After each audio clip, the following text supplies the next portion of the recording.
It feels sweet, guys. It feels sweet. Happy Sunday. I can't shake off this energy, people. I can't shake off this energy, which also means that Frank must be having sleepless nights. A sleepless night he must have had last night. He must be thinking, what am I going to do? How is this going to go? Because Frank, get the Clippers ready. Get the Clippers ready. Shout out Culture Cams. He said he's not even cutting his hair until we lose. He's on that. That's what he's on. Shout out everyone else online with the chest puffed out, back straight, bass in the voice. And it's just like, it just feels weird. Going into every game at the moment, confident. Never once did I think we weren't going to beat Spurs. Not once. Not once during that game. And before it, I didn't think it would be easy. I didn't say we'll absolutely slap them and, Europa League final, I want to batter them 4-0. I knew it wouldn't be like that. But you know that vibe going into it that we've had in the last 3 games prior to this game yesterday, it just hits different, my people. And we have to enjoy this. We have to enjoy this. If this is what Michael Carrick has planned for us, if this is what he has in store, then who are we to argue at this point? Now, I'm not talking about giving him the job. I'm not talking about that. I'm talking about how it is now.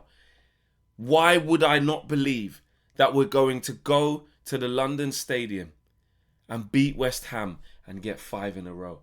Why would I not believe that? Why would any of us not believe that? Doesn't mean every game's going to be easy. Doesn't mean we're going to slap every team. I'm talking about just getting W's. W's in the chat. W's in the camp. Because that's all that's oozing through the veins of our players, bro.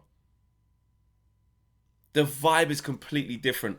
I took a trip out of the press box yesterday after the game. Went down the side of the pitch. Went to near the tunnel area and the mix zone area.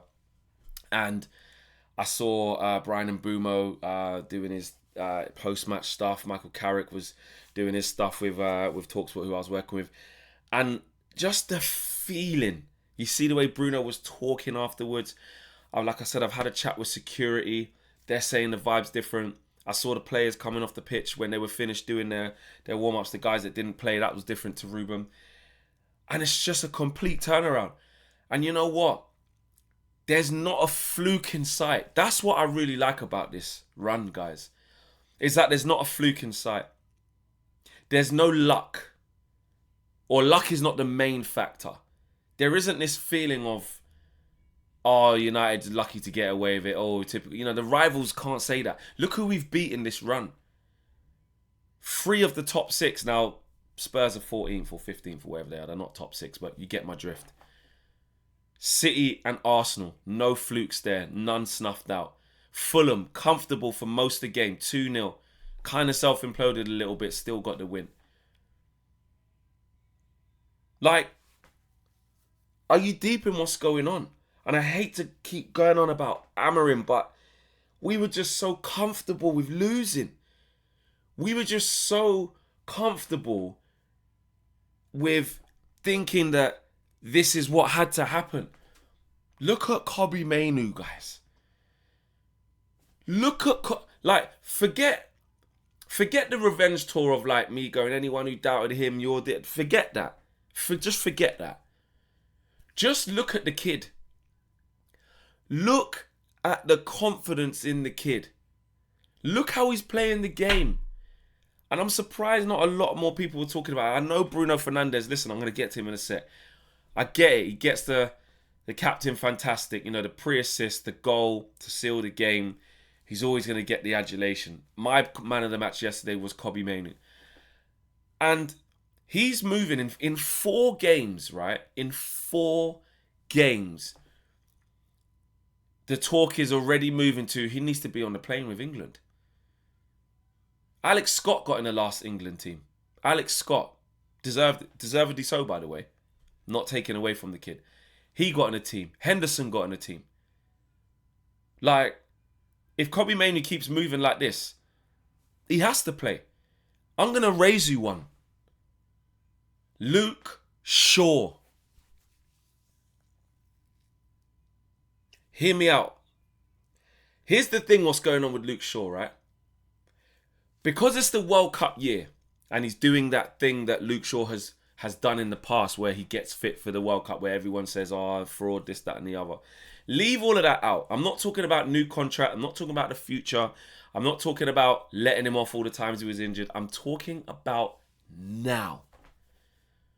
Luke Shaw's operating at a very high level, you people.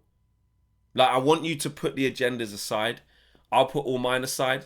You know, any ones that I had over Casemiro, you know, we have to come to the forefront. Things I said about Martinez at times with some of his defending where I'm like, he still needs to show a bit for me. He's been flawless, operating at extremely high level. Diogo Dalot, agenda aside. You know what I mean? Before Carrick come in, he's operating at a high level now. But anyway, run it back. Luke Shaw. Bro, Lewis Hall is standout. After that, who is it? Because I tell you for free, Luke Shaw's better than Nico O'Reilly. 100%. Who else plays on the left? Who's the candidates? Who is there? Jed Spence out there on the left, maybe. Miles Lewis-Skelly don't play anymore. What? It's Luke Shaw, bro. He's playing top. I'm going to raise you another one. Harry Maguire, bro. Get all three man on the plane. Because what are we doing here? Konsa Gehi, cool. After that, I'm asking the questions. Who are the top English centre-backs? Stones, injured. Dan Burn. Tuchel likes him, but Dan Burn. Harry Maguire shits on Dan Burn. Let's be honest. Way better than Dan Burn. Not having that. And he can play left back, I get that. But listen, it ain't it. Who else is there? Who's the other big centre-backs? Who? Braithwaite back. Michael Keane, Tarkowski. Who? Who's better than Harry Maguire? After Konsa and Gehi, who's better than Maguire? That's English. If these three men keep playing like that, they got to be on the plane to the World Cup. Anyway, scratch that. Back to us. Every single player is playing to some, not their maximum because there's still gears to go up, but the improvement in every single player is ridiculous. The way all the players are buying in. I should have recorded it. It was a brilliant moment. When we scored the first goal from the set piece, there was a huddle of players on the sideline that were warming up. Sesko, Xerxes, Malacia. Can't remember who else was in it. But there was a big huddle. They were jumping up and down. You know, like when you win like a game, you go, hey. That's what they were doing. Celebrating the goal together as a team, the subs. Ugarte probably in it as well. Every man buying in. Michael Carrick's got a hold of everyone and said, you lot, we're going this way. We are going that way. What is it? Airport?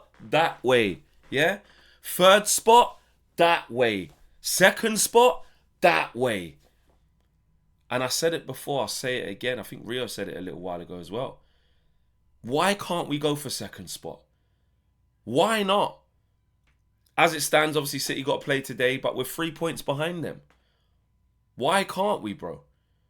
Do you know what I mean? Same with Villa. I'm not trying to get carried away. I'm just saying it's attainable. It's attainable by just a matter of mathematics. I'm not saying we will 100% finish second. I'm saying let's aim for there. As high as we can. Because the way we're moving, it doesn't feel like we're going to lose games anytime soon. And obviously we will. I'm not stupid. And when we do, the way we're playing and the way we're set up, you're confident that we're going to bounce back from whatever setback. We might draw against West Ham. Might lose. Not going to be an easy game. But the belief in the squad of how we're going into every game is what sets this apart from before. And long may it continue, man. Long may it continue. Bruno Fernandes is playing out of this world. Probably in his best form since he's joined the club. But it's still not new news. He still had periods similar to this. But the numbers he's putting up is crazy. And the amount of adaptation and variation he showed in his game. From Ruben killing him and putting him in the midfield too. Still kept his numbers somewhat relevant and decent. To Michael Carrick letting the shackles off and letting him be a proper 10 / auxiliary 9 with Mbeumo up front.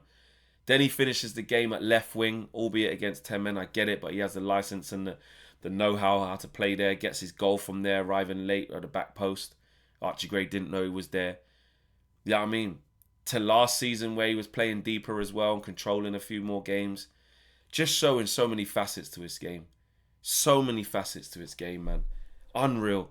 Guys, this was just a vibes check. This was just a vibes video. I ain't got no news to report. Fuck that. I'm just on vibes. We're just on vibes. Roll on Tuesday night. I need to be at that game. I need to try and be at that game. Oh, God. And also, I would watch out because I see that Bruno, people are saying, oh, good that Bruno doesn't care about the hair thing. No spoilers, but got some... maybe I wouldn't be... Let's put it this way. I wouldn't be surprised if Bruno was the one cutting his hair. That's all I'm saying. That's all I'm saying. Say what you want. Let's win the game first and we'll see from there.